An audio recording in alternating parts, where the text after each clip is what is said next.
Safwan, खलीफा हारून को इस साल भी तुम्हारे ऊंटों की जरूरत है। तैयार रहो। मक्के का रास्ता तवील है और खलीफा को इंतजार पसंद नहीं। खुशामदीद। मैं उन्हें तैयार करता हूँ और अपने बेहतरीन गुलामों को भी। बहुत खूब। और शायद तुम्हें ऐसा आतिया मिल जाए जो वापस न किया जा सके।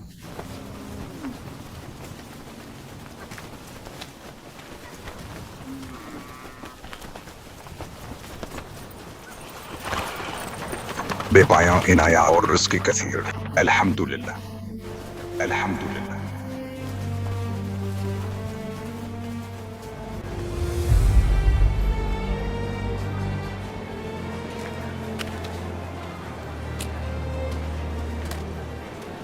मैंने इमाम को बारहा इस बात की ताकीद करते सुना है कि घर वालों से पहले हमसायों का ख्याल रखा जाए। सफवान, मैं आप लोगों से बाद में मिलता हूँ। अस्सलाम वालेकुम। वालेकुम अस्सलाम। कहाँ हैं आप? काफी अरसे से नजर नहीं आए। ऊंटों की देखभाल में मसरूफ हूँ और हारून रशीद इस साल भी उन्हें अपने काफिले में शामिल करना चाहता है। क्या आप दुनियावी मामलात तर्क कर सकते हैं ताकि आज शब हम इमाम अलैहिस्सलाम की ज़ियारत और मुलाकात का शरफ हासिल कर सकें? इमाम? हाँ, जज़ाकुम अल्लाह, ये तो बेहतरीन अमल है। आओ हमारे साथ। चलिए।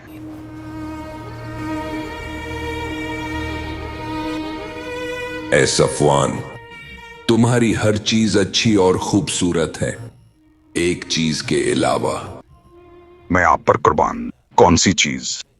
तुम्हारा अपने ऊंट उस शख्स को किराए पर देना।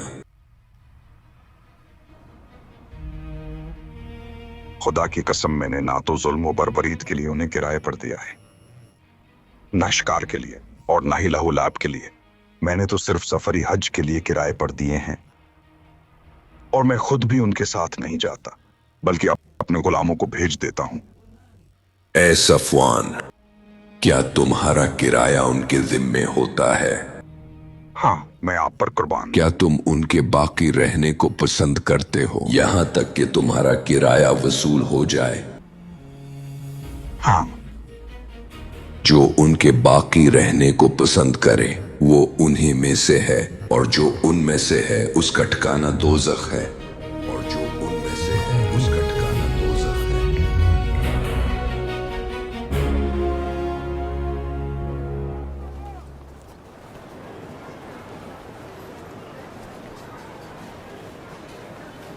क्या सच में सफवान और इमाम के दरमियान ऐसा ही हुआ है? खुदा की कसम ऐसा ही है। बखुदा मुझे यकीन है कि इमाम का मकसूद फ़कत सफवान को ख्वाब गफलत से बेदार करना नहीं था, बल्कि ये हम सब के लिए इशारा है कि हम जालिम के मददगार न बने। हाँ, बिल्कुल ऐसा ही है।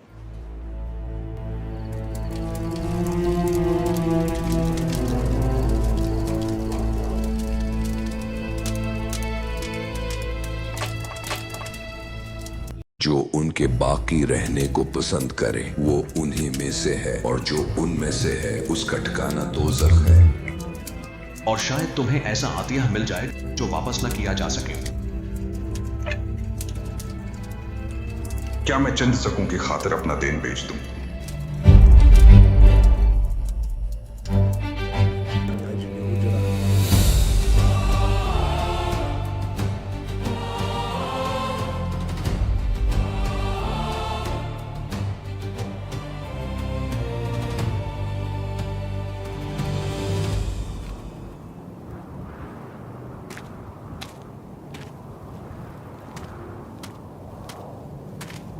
ऊंट कहां गए? वो काफला कहां गया जो इस मैदान को भर दिया करता था? जवाब दो। सफर करीब है और खलीफा मुंतजर है।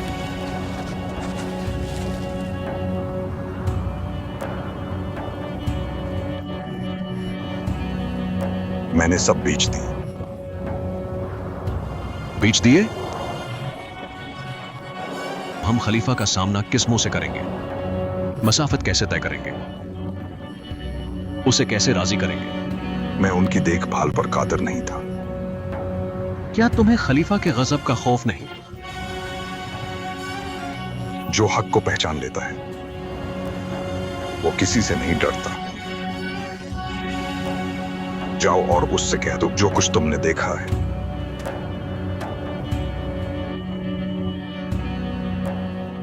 जाओ उससे कह दो कि मेरे पास कोई ऊंट नहीं है। इस तरह इमाम काज़म अलैहिस्सलाम ने लोगों को सिखाया कि वो जालिमीन के मददगार न बने, उनके सामने सरी तस्लीम खम न करें और गुमराहों के हाथों अपना ज़मीर फरोख्त न करें। रिवायात में मिलता है कि जब हारून रशीद को सफवान के ऊंटों के मामले की खबर मौसूल हुई तो उसने उन्हें बुला भेजा और उनसे कहा कि ए सफवान, मैंने सुना कि तुमने अपने ऊंट बेच दिए हैं। सफवान ने कहा हाँ। हारून ने कहा अफसोस, सद अफसोस, मुझे मालूम है किसने तुम्हें इस काम की तरफ इशारा किया है, वो मूसा बिन जाफर हैं। सफवान ने कहा कि मुझे मूसा बिन जाफर से क्या मतलब। हारून ने कहा कि छोड़ो, अगर तुम मेरे बेहतरीन हमनशीन न होते तो मैं तुम्हें कत्ल कर देता।